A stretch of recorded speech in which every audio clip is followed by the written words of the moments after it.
Everyone, and my name is Alla Marchinga. I'm a president and executive co-director of the Aurora Philosophy Institute. And it's my pleasure to introduce our speaker for this evening, Ronen Grunberg, who will indeed talk about the concept of pleasure in philosophy. Ronen originally created the idea of the Tuesday Philosophy Club more than 15 years ago, and many of us at the API were inspired about philosophy by listening to Ronen. He is now a vice president technology of the API. Welcome, Ronen. Thank you very much. I'm glad. No, it's a pleasure to be here. Likewise. Okay, so I guess I can begin. And in order for me to do that, I'm going to have to share the screen. So let me just share the screen. And let me make sure I share the right screen here. Okay, there we go. Can everybody see the screen? Yes. We're all good? Okay, so originally, this presentation was going to be Epicurean pleasure. And I decided that I would broaden it up a bit and talk about pleasure in a more broader sense. So the philosophy of pleasure as opposed to just Epicurean pleasure. And that's what I'm going to be doing. Hold on. Okay, now, if you think about pleasure, of all the philosophical ideas, almost everybody thinks that they understand what pleasure is because it's something that we all experience. It's very visceral. It's very much a sensory experience. So we think we know what it is. Pleasure is good sensation. It's happiness. It's joy. It's positivity. It's a lot of things. Ultimately, we think of pleasure as a good. It's a good thing. And a lot of people work towards maximizing their pleasure and minimizing pain because pain is not a good thing. So we work for pleasure. So philosophically speaking, the pleasure principle is a thing that makes experience appealing and attractive. So if pleasure is attractive, then the opposite of pleasure, pain, is unattractive, and it's something that we try to avoid. So in the philosophy of pleasure, all philosophers who talk about pleasure generally think of it as an essential thing. It is fundamental. It is really the fulcrum around which human life, and not just human life, life of sentient animals in general, live around. You know, we all seek pleasure. And it's essential. It's essential to a good life. It motivates our existence. So we work towards maximizing pleasure and minimizing pain. But here's the problem. You know, if you think about the ontology of pleasure, and if you think about, you know, what constitutes pleasure and what constitutes pain, sometimes it's not that easy to differentiate between pleasure and pain. You know, even though the question of what is pleasure and what is pain seems really easy, it's actually, you know, not that easy to sometimes give a clear answer as to what constitutes pain and what constitutes pleasure. It's nuanced. It can be very subtle. And I'm sure you all probably recognize the fact that there is a gradation between pleasure and pain. Something pleasurable, if it becomes extreme, can become painful, and vice versa. So it's not like there's pain and there's pleasure. There are shades of gray. So in this presentation, I'm going to discuss the following things. I'm going to discuss pleasure as a sensation. So pleasure is a simple concept. I'm going to discuss motivational hedonism, which is also known as egoistic hedonism, or it's like a class of egoistic hedonism. I'm going to be discussing a little bit about how Plato thinks of pleasure, and then Aristotle, and then Epicurus, and then I'm going to talk a little bit about Stoicism, and then Freud, and then finally the hedonic paradox. So I'm covering a lot tonight. I'm doing it very quickly. I'm not going to, really focus on a lot of detail on any of these topics, and I'm going to go as quickly as possible because I only have about an hour, 45 minutes to an hour. And I told John I'm not going to spend too much time talking, but then I got into doing this presentation, and it just seemed like I had a lot to discuss, and I probably have more than I need. So I'm going to try to, go as quickly as I can. Okay, so a lot of people think of pleasure as a sensation. It's a sensation that's experienced by the body. And we either think of pleasure as localized or diffused. It's a localized or diffused bodily sensation. But pleasurable sensation is not absolute, which means that it's dependent on context. If the context changes, if your mood changes, if your temperament is such and such versus another type of temperament, then you're going to feel pleasure and pain very, very differently. So in other words, what might be perceived as pleasure in one context may be perceived as not pleasurable in another context. So this suggests that there's a distinction between sensation and hedonic response, the pleasurable response. So sensation is not necessarily what constitutes the hedonic or pleasurable response. Hedonism, by the way, is just a word that means pleasure. And the hedonic response is not necessarily based on what you experience only. It's what you experience, possibly, as well as a cognitively comprehended or apprehended component. So maybe pleasure is about experience, but it's also about what our cognition tells us. It's also what we think. And this is a very important idea that was promoted by Gilbert Ryle. Gilbert Ryle was not the only person who promoted this idea, but he was one of the philosophers, a linguistic philosopher, who promoted this idea that pleasure is a significant part of cognition. And it's not just a simple bodily sensation akin to pain. In fact, Gilbert Ryle said that pleasure is a mode of engagement.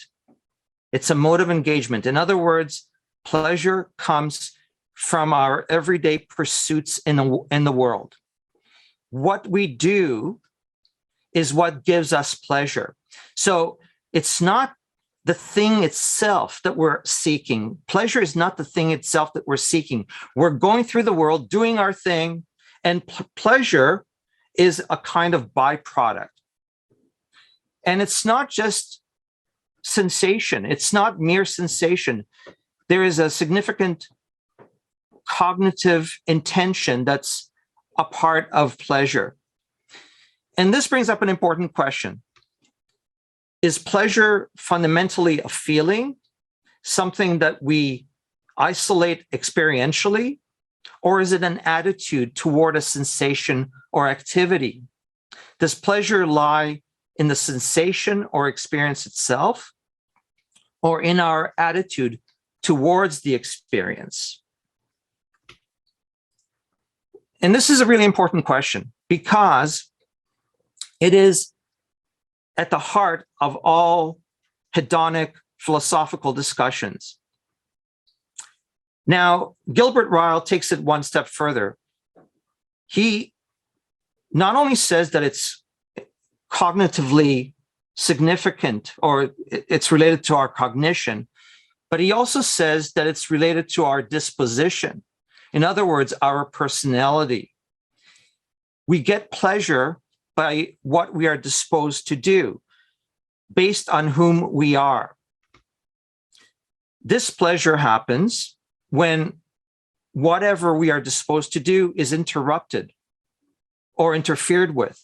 If something gets in the way of our disposition, then we experience displeasure. So a very important idea, and this is something that's going to come up later as well, is the fact that for Gilbert Ryle, pleasure is inside out. It's not outside in. The way we relate to pleasure cognitively is more important than the sensation that comes from the outside. And our disposition is fundamental. So, motivational hedonism.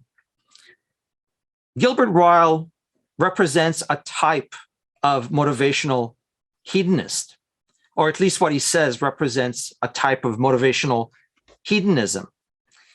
And motivational hedonism is also sometimes called psychological hedonism. And basically, it says that our desires, our psychological motivations, our desires propel us to seek pleasure and avoid pain. And fundamentally, it's what guides 100% of our behavior. At least that's what the strong motivational hedonists say. There is a weak variation of the theory that essentially says that it's what guides a lot of our behavior. It doesn't guide all of our behavior, it guides a lot of our behavior. Some philosophers say that the weak version doesn't amount to much because it's like stating a tautology. It's a truism to say that pleasure motivates some of our behavior, but it's significant to say that pleasure motivates all of our behavior, because I think some people would disagree with that strongly. Now, one important thing that motivational hedonists argue is that a lot of our disposition towards pleasure or our seeking pleasure is unconsciously motivated. It's not only consciously motivated, it's unconsciously motivated. As we will see when we talk about Freud, when I get to Freud, for Freud, pleasure is not a conscious motivation, it's an unconscious motivation. The motivational hedonists really focus on the unconscious part, and they're very interested in unconscious desires.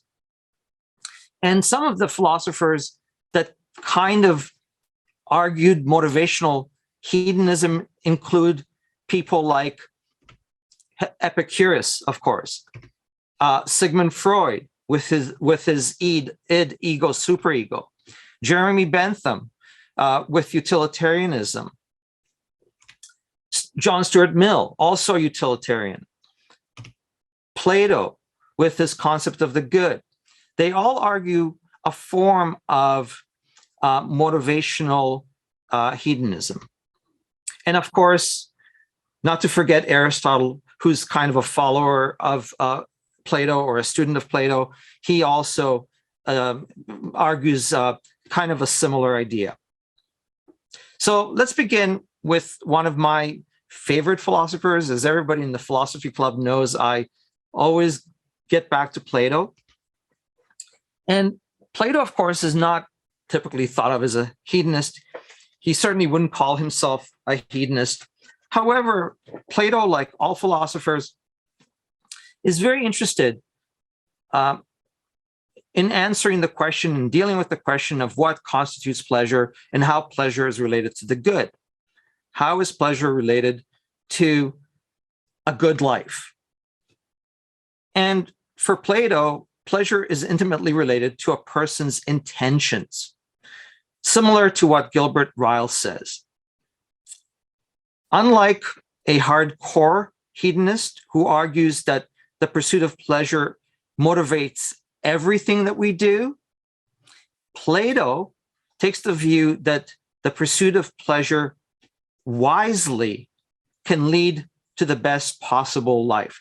He doesn't argue that pleasure motivates everything that we do, but he recognizes that pleasure motivates a lot of what we do.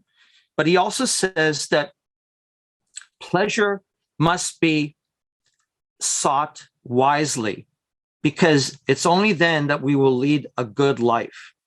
And the pursuit of pleasure without wisdom can, and often does, lead us astray, and ironically causes more pain.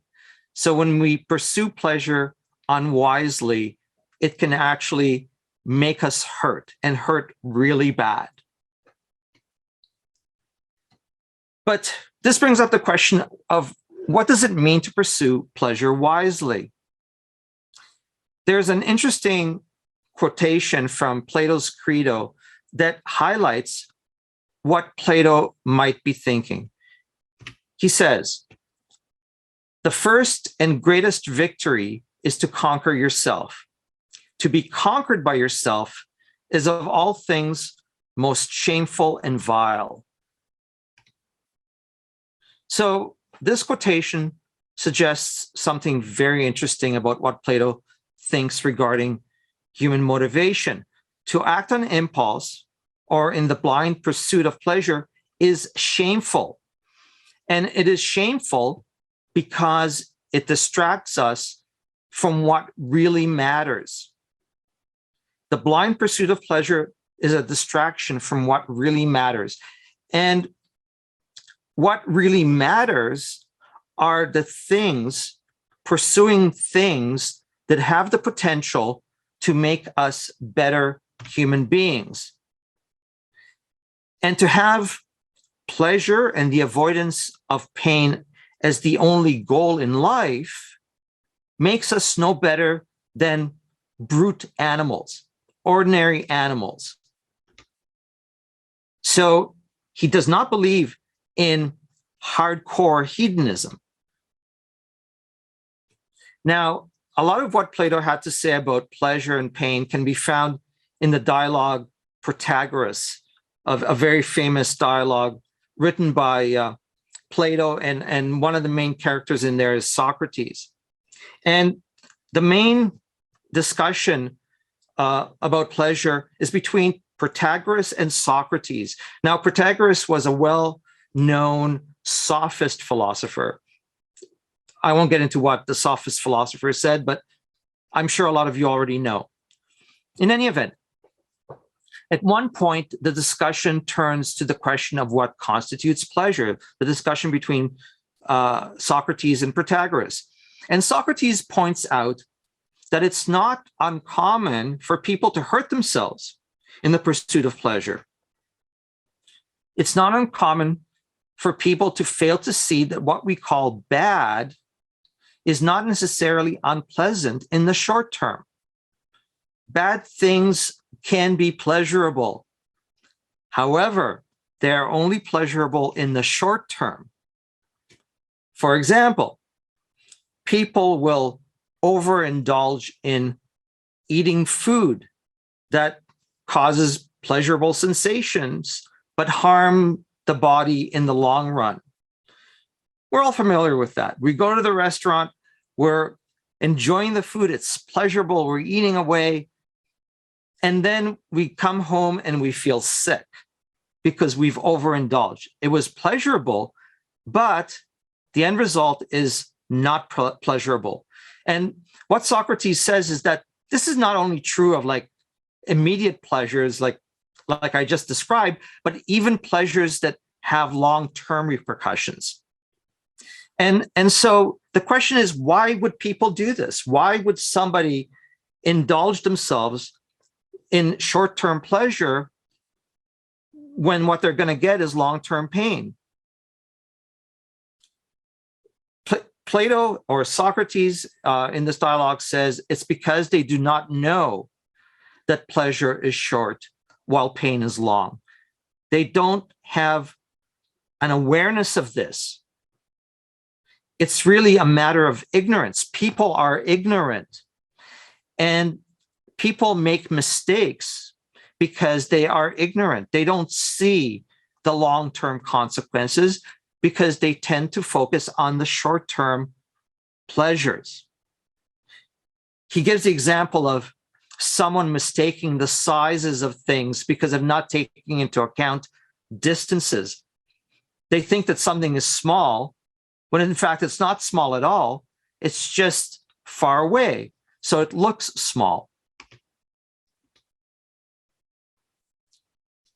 So, what's Socrates' solution to this? He says, in order not to make such a mistake, one has to have knowledge and the ability to use reason. Socrates' assumption is that being wise and reasonable will prevent self-harm. It will prevent people from overindulging in vacuous and harmful pleasures. And to be overcome by pleasure is really equivalent to being ignorant. So pleasure is always something to be sought in the light of knowledge and for a good purpose. Now, Socrates does not completely reject the pursuit of pleasure. And this is another very important point. He says the pursuit of pleasure has to be toward a higher end, a higher goal, specifically the form of the good. In a nutshell, Plato believes that indulging ourselves only in the stuff of the material world in the pursuit of bodily pleasure is missing something extremely important. And he makes the point that sometimes, we're experiencing pleasure even though we don't have a bodily need for pleasure. So one of the things that hedonists argue is that the reason we seek pleasure is because we have a bodily need for it. Our body needs it. To give a simple example, we're hungry. Our body needs food. In order to survive, we eat food, we experience pleasure. But Plato and Socrates says, well, sometimes we actually have pleasure when we have no real bodily need. And he asks the question, well, what does that mean? And he says, well, this suggests that in a way, pleasure transcends the body.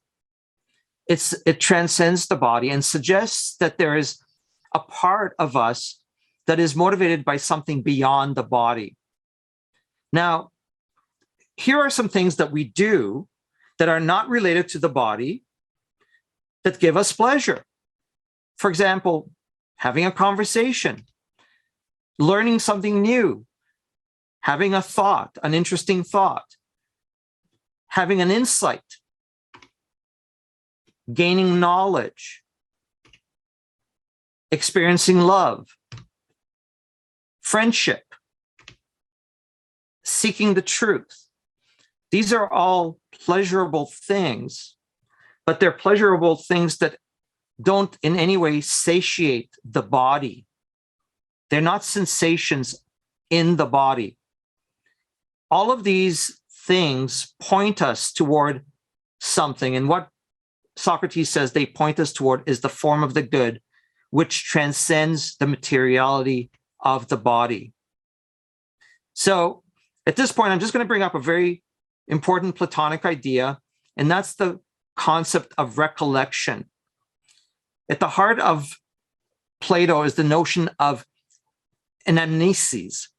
Anamnesis just means recollection. And this is the idea that human beings basically possess innate knowledge, and that our goal in life is to discover or rediscover the knowledge that we have within us.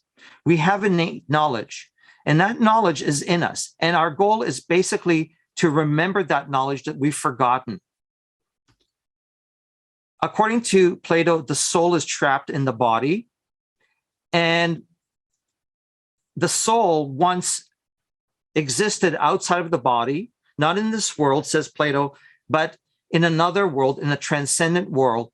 It got trapped in the body, and everything that it knew before, it forgot. And the goal of recollection is to get back to true knowledge. And to do this, one has to overcome the body. So pleasure, to get back to that, is not about indulging the body, but about overcoming the body and reconnecting with the transcendent reality that we've forgotten. And that reality for Plato is the form of the good. Now, Aristotle, who was a student of Plato, also sees pleasure as a means to an end. It's not an end in itself, it's a means to an end. And it should never really be sought as an end in itself. For Aristotle, pleasure and happiness intertwine. Okay, so another question that often arises in the philosophy of pleasure is, well, what is the difference between happiness and pleasure? Are they the same thing? Well, Aristotle says that happiness and pleasure intertwine. And he says this because of his idea of teleology. At the core of his philosophy is the notion of teleology, or telos. Teleology comes from the Greek word telos. It means end or goal, and is basically the belief that there's a purpose that pervades all reality. All reality has some sort of an end goal, a purpose. And for Aristotle, pleasure and happiness arise when the purpose of a thing is unimpeded. So given that all sentient beings have a purpose, in fact, Aristotle says that all things have a purpose, but human beings particularly have a sentient purpose. They're conscious and aware.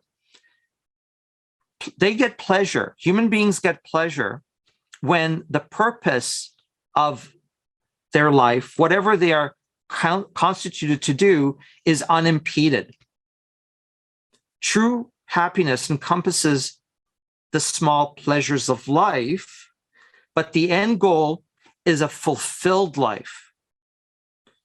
We have small pleasures along the way. The difference between pleasure and happiness is that happiness is the end goal.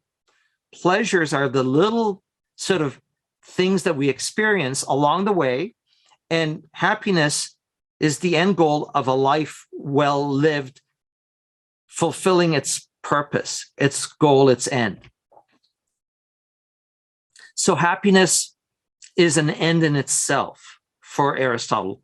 Pleasures are just a means to an end, and the end that they are a means to is happiness.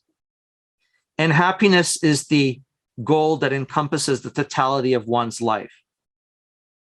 And it's not something that you can gain or lose in a few hours, like a pleasurable sensation.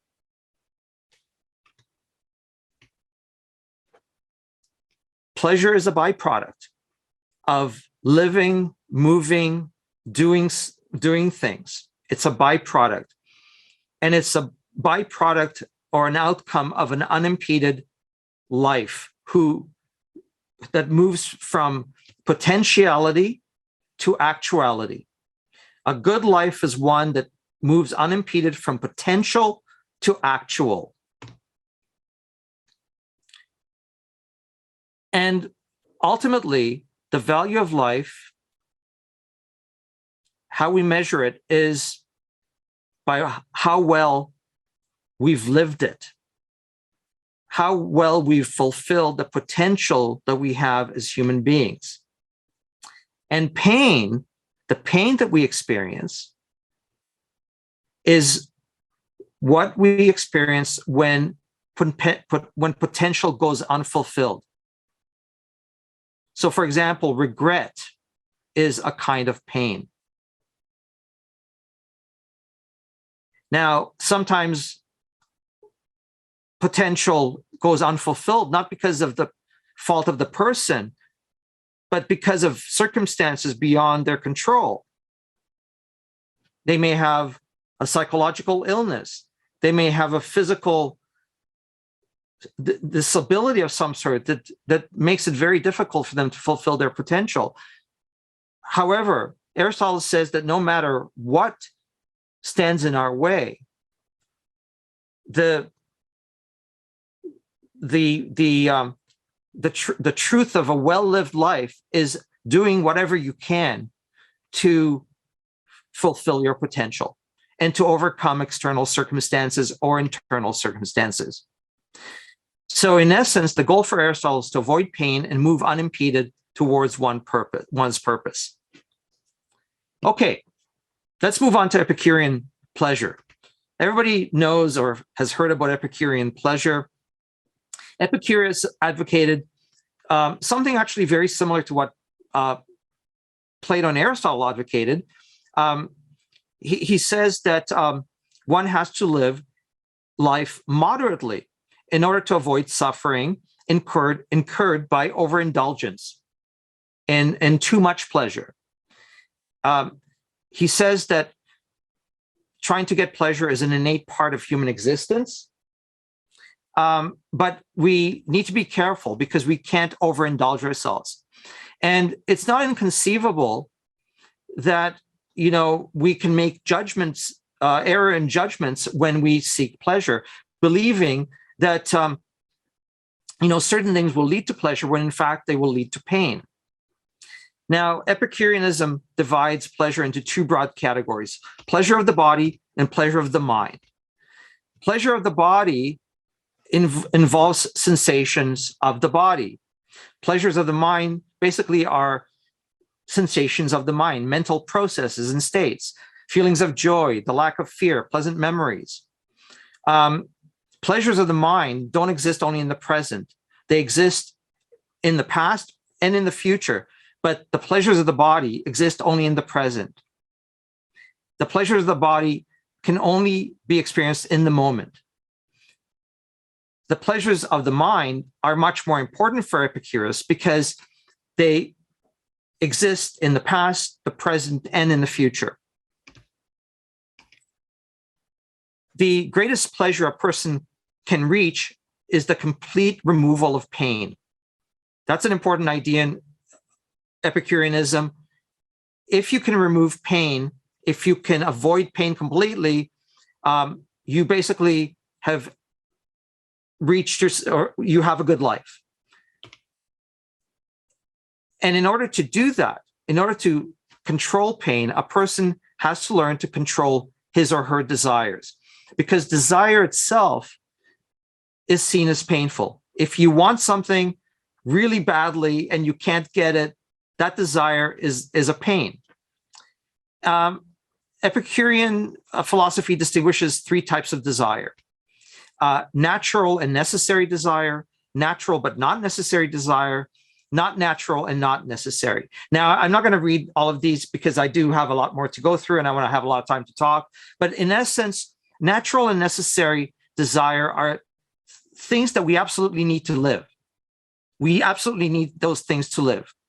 Natural and not necessary are things that we may need to live, but there is an aspect of those things that we don't really need. So for example, natural and necessary is food. Natural but not necessary is really good tasting food. You know, you need food to survive, but you don't need tasty food. And then there are natural and not necessary desires. And then those would be things like wealth, fame, things that are superfluous, that aren't going to really give us anything in the long run. And in fact, wanting them may give us more pain than pleasure. So for Epicurus, one should always follow natural and necessary desires and avoid natural and unnecessary, and definitely avoid the unnecessary desires. One of his followers basically said, about Epicureanism, that it's a philosophy that advocates, don't fear God, don't worry about death, and what is good is easy to get because it's very basic. Okay, the Stoics are often put side by side with the Epicureans. I'm going to go very quickly through the Stoic philosophy. Stoics basically argue that pleasure is necessary, just like the Epicureans do. However, they also argue that it's impossible to avoid pain. So the Epicureans argue that we should avoid pain at all costs. But the Stoics say, no, we should not avoid pain because we can't avoid pain. So while they agree quite a bit with what the Epicureans have to say, they reject the idea that it's possible to avoid pain. Instead, they believe that one should accept the inevitability of pain and learn how to deal with it without letting it get in the way of achieving happiness.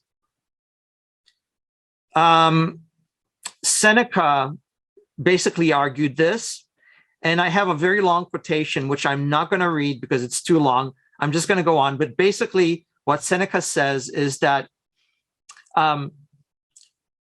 we have to learn to lead a good life. We have to learn how to deal with our pains. And so while we don't want to experience pain, if we do experience pain, we need to learn how to live with it and still have a good life and still enjoy life. So we don't want to lose a limb, but if we lose a limb, we lose a limb. That's life. And we go on and we bear it and we're stoic about it.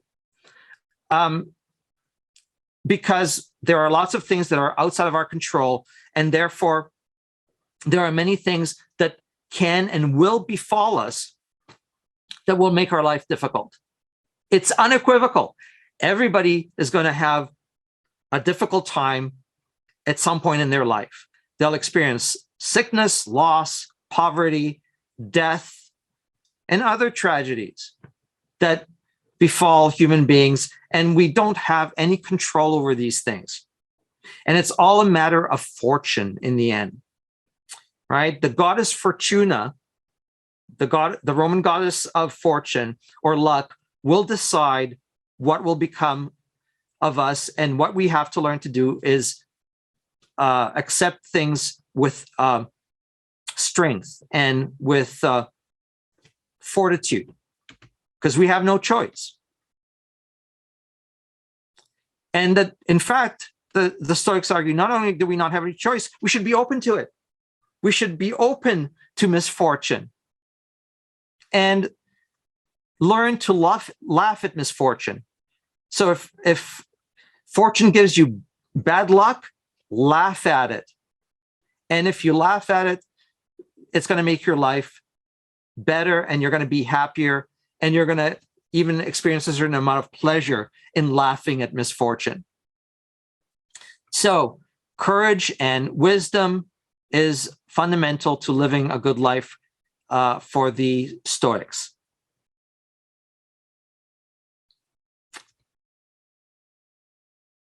One of the most important things, too, for the Stoics is don't act on impulse. Don't give in to your base desires. Try to avoid those. In fact, all the hedonists argue, or most of the hedonists argue, don't give in to your base desires for pleasure, because they may give you more pain than pleasure. Okay, the final person I'm going to deal with is Freud. And I think what I'll do is, after I talk about Freud, is just open the floor to conversation. And I'll let you talk about the things that I've discussed here. So Freud is not really a philosopher. I mean, he's a psychoanalyst, but many of the ideas that he promotes are philosophical in nature. And one of his central ideas is the pleasure principle. And like all hedonic philosophies, Freud develops a philosophy that argues the principle of maximizing pleasure and minimizing pain. And he does this through his tripartite division of the mind, which is, he says, made up of the id, the ego, and the superego. The pleasure principle is the id. the id part of the mind, and it's the driving force of life and seeks immediate gratification. So when we're born as infants, we're essentially id, says Freud. So when we're born and all we want is to have our physical needs gratified, what we're living is essentially a simple hedonic life. It would constitute what Freud would call simple hedonism, where the goal is to maximize pleasure and sensation, maximize sensation, the needs of the body.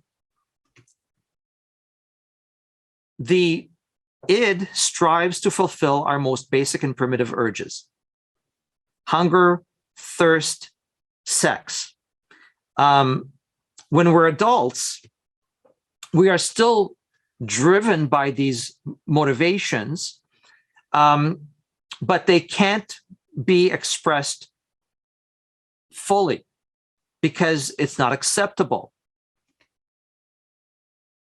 Immediate gratification is not something that is acceptable when we live our life as adults. When we live our life as children, yes, it's okay for the id to control our life. You know, if a child is hungry, it's going to cry and it's going to stomp up and down and it's going to do what it needs to do to get what it needs to survive. And children, says Freud, act on their urges, and it's perfectly normal. Children will try to satisfy the urges without giving thought to whether or not the behavior is considered acceptable. Children don't think that way. They'll do whatever they can to satisfy the urges, no matter what. And it's cute. I mean, as adults, we think children are cute when they do this. But if an adult does this, it's considered pathological. It's the beginning of what constitutes sociopathology, being a sociopath, if you can't control your urges. So Freud says that in order to function in society, the id must be mitigated, it must be controlled. And the part of ourselves that controls the id is the ego. The ego is our conscious mind. It's the part of ourselves that makes conscious decisions. People are generally unaware of anything except their ego. They're not aware of their id. They're not consciously aware of their id. They're only aware of their ego, their rational part of the mind. So when the id actually does propel us into doing something, we're not aware that it's the id doing it, right? We may rationalize whatever we're doing through the ego, through our rational mind, even though it's actually something that the id is propelling us into doing. We're not always aware of it. But the id, says Freud, will often break through and will have us maximize our unconscious desires. Now, one of the things that Freud says is that pleasure is the domain of the id. However, pleasure, absolute pleasure, is impossible. Egoistic hedonism is an impossibility. When human beings are propelled through life this way, they manifest psychological pathology and they can't live well. They suffer. So an interesting thing, I'm just going to mention this very quickly. An interesting thing that Freud points out is that there's a relationship between the id, or the pleasure impulse, the pleasure principle, and jokes. He argues that jokes are pleasurable and funny. We find them funny and pleasurable because they enable the id to express itself in a socially acceptable manner. In other words, jokes allow us to express many of our deepest sexual, aggressive, and cynical thoughts and feelings which would otherwise remain repressed. And what makes them funny is the element of surprise. You know, the reason a joke is funny is because it surprises us. And what surprises us is the fact that something within us is brought to the surface. Something from our inner id is brought to the surface. It's something unconscious in us. And we become aware for a moment of something in ourselves that was repressed. And the laughter comes from the discomfort that we feel in becoming aware of something in us that we didn't have a conscious awareness actually existed. That's basically Freud's theory of where jokes come from, or what makes jokes funny. The final part of the tripartite is the superego, and the superego is thought of as the inner psychological police officer. It's that part of the mind that lets the ego know what is allowed and what is not allowed. Because we think of ourselves as autonomous and free agents, we externalize both the id and the superego. We don't think of them as being in us. We think of them as being outside of us. And one way to think of the id and the superego is the devil, and the devil externalized is the embodiment of the id, and the superego externalized is the embodiment of God. So the human mind is in a constant battle between the id and the superego. And we think that we act on our own free will, but in fact, our decisions and actions are determined and are actually the winning side of the battle. Either the id will win or the superego will win, one or the other, and whatever side wins is how we will behave. So in terms of hedonic pleasure, Freud argues that it is impossible. Hedonic pleasure is impossible because of social and personal constraints. It's impossible to experience all the pleasure that we desire. However, the problem is that we still desire it. It doesn't go away. So the way that Freud deals with it is with the concept of sublimation. He says we sublimate our desire for pleasure. Sublimation is just the idea of changing something. Sublimation is the diversion of energy from one thing into another thing. It's a purification of our impulses. It's the ennoblement of our impulses. So sublimation is a mature type of defense mechanism in which socially unacceptable impulses or ideas are transformed into socially acceptable actions or behavior, resulting in long-term conversion of the initial impulse. So the initial impulse is made into something that is acceptable. So for example, if a person has an impulse to do something like kill, he might write a murder mystery instead. He will sublimate his impulse into something creative. So pleasure and happiness cannot be experienced directly, according to Freud, but must be experienced in an indirect and socially acceptable way. The problem is that very few people can do this. Very few people can effectively sublimate their impulses. And this means, says Freud, that unhappiness, and displeasure is an inevitable reality for all human beings, or for most human beings. Here's Freud's very famous quotation on this. He says, "I do not doubt that it would be easier for fate to take away your suffering than it would for me. But you will see for yourself that much has been gained if we succeed in turning your hysterical misery into common unhappiness. With a mental life that has been restored to health, you will be better armed against that unhappiness. Basically, he says, we're all unhappy and we're going to be unhappy, but it's good to be unhappy with a healthy mind because then you can deal with it. Okay, I said I would do the hedonic paradox, but because it's already 8 o'clock and I want to open the floor for discussion, I'm just going to stop now and we can have a discussion on what I've already said. And maybe the hedonic paradox will come up during the discussion. So let's just open the floor for